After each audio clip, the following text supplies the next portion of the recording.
Happy New Year. Guys, that's in like a week. Oh right, I'm on the Julian calendar.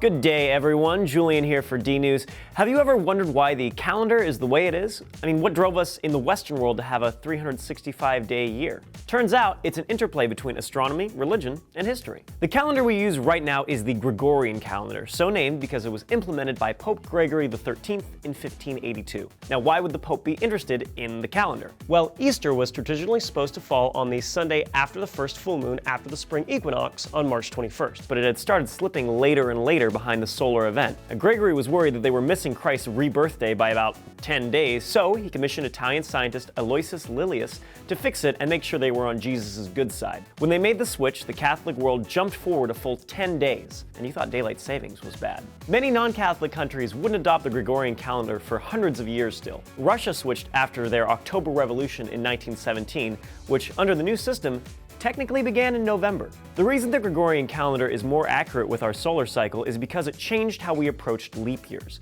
It still has a leap year every 4 years, like the Julian calendar, except for years that are divisible by 100. Except for years that are divisible by 400. So 2000 was a leap year, but 2100 will not be. Why this wonky system for leap years, though? As it turns out, our revolution around the sun is not a perfect 365 days, but 365 days, 5 hours, 48 minutes, and 46 seconds.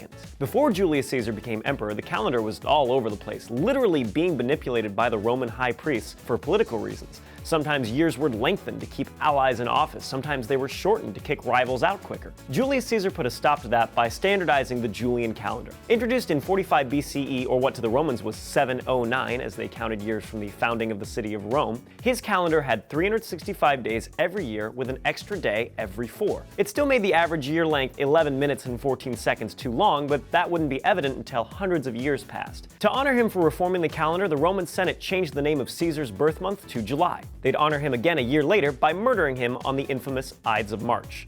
I always wondered, if Caesar could change the calendar willy-nilly, why didn't he just get rid of March? Way to drop the ball, Caesar. The reason we're in year 2015, though, and not 2768 is because in 525, Christian monk Dionysius Exiguus determined that Jesus was born in the Roman year 753 and started counting over again from there. Because of him, we get terms like BC, for before Christ, and AD, which does not stand for after death, but actually Anno Domini, which in Latin means the year of our Lord. In the academic and scientific communities, we keep things neutral and welcoming to people of all faiths, so you'll often hear the terms BCE and CE for before Common Era and Common Era.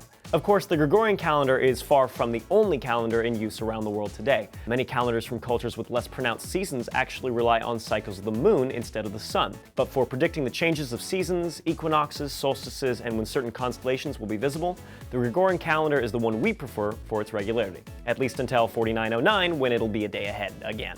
If you already blew it on your New Year's resolutions, I would suggest switching to the Julian calendar and trying again next week. But first, check out Katie's video on that over here on what you did wrong. Now, I've never lived by a different calendar, but I'm sure a lot of you out there watching do. So what's it like going by a system where the seasons